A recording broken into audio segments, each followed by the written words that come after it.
Hey YouTube, I'm back. This is my Little Rock, Arkansas Regionals video. Gonna go ahead and give you the deck right quick. This came in 29th. Had a big advantage against everybody. I only lost 3 matches, which is a lot more than I expected. But really, it was just sort of a kind of a luck thing. And one of them was actually one careless play on my part. Sort of a judgment call that ended up costing me life points and time.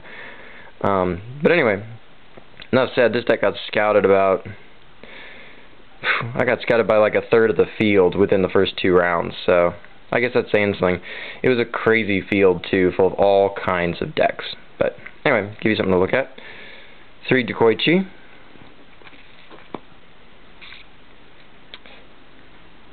3 Descoala. The field is a lot less stable, as it turns out, than we'd originally kind of thought around here. 2 Mask of Darkness. And so as it turns out, side decking was almost impossible. Marsh played 8 rounds against 7 different decks. It was insane. Spirit Reaper. And last but not least, Morphing Jar. Unless there are a lot of flip effects in this deck is designed to work around flip effects. Alright, spells, level limit area B. Swords of Revealing Light. 3 copies of the core of this deck. The card this deck was made to revolve around, of course. Book of Eclipse.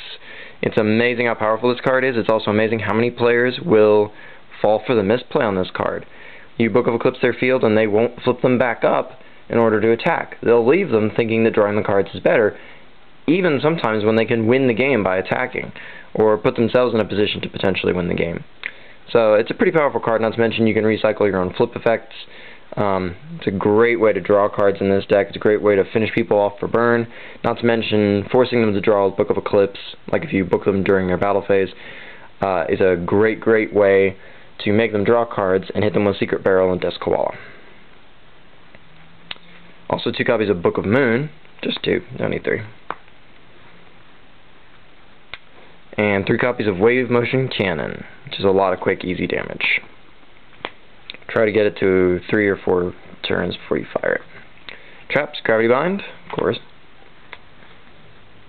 The obligatory 3 Threatening Roars, especially good, because GB is out there, though not in quite the numbers I'd originally been thinking. 3 copies of Wabaku. Great way to float your flip effects. Mirror Force. Torrential Tribute. 2 copies of this powerhouse, Royal Oppression. Great way to stop all kinds of things that are bad for you. Solemn Judgment. 1 copy of Starlight Road. 1 copy of Ceasefire. Ceasefire is just a huge hitter in this deck where your opponent's liable to flood the field. Magic Cylinder, of course. 2 copies of this little goodie, Dimension Wall. And last but not least, 2 copies of Secret Barrel. And that's the deck. It's very effective. You should definitely try it for a local too. It's a very good deck. The extra deck I'm not going to get into is basically just a lot of random junk that didn't matter. Largely because the only thing in your extra deck that matters in this deck is Stardust Dragon, because it's the only thing you're ever going to get. So just run 3 Stardust Dragon in your extra deck. Yeah, the rest can be just whatever to fake your opponent into thinking at the beginning of the match you're running something else. But anyway. The side deck I used was 2 GB Hunters, 2 Legendary Jujutsu Masters. I didn't even see Blackwings all day. How's that? I did need a kind of a 15th card that was kind of random, and I decided to reuse them with flips and Wabakus and stuff like that, and figured I could even reuse my my own flip effect monsters with him if I needed to. So I actually sided 1 Penguin Soldier. Pretty good guy.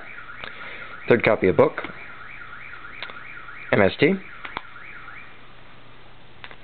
2 copies of Twister, because Decree is pretty bad for you, of course. Extra copy of Starlight Road. Good side-in against Blackwings.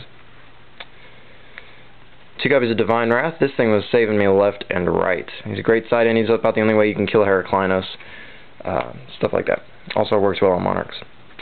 And my last side deck was 3 copies of Karma Cut. And these are pretty much exclusively for Prime Material Dragon, because as you may have noticed, it will pretty much wipe this deck. The main board can't really do much of anything against Prime except to book him and then deal burn while he's booked. So it's really important to side in the Karmas against him. But other than that, that is the deck. And until next time, rate, comment, subscribe, and enjoy.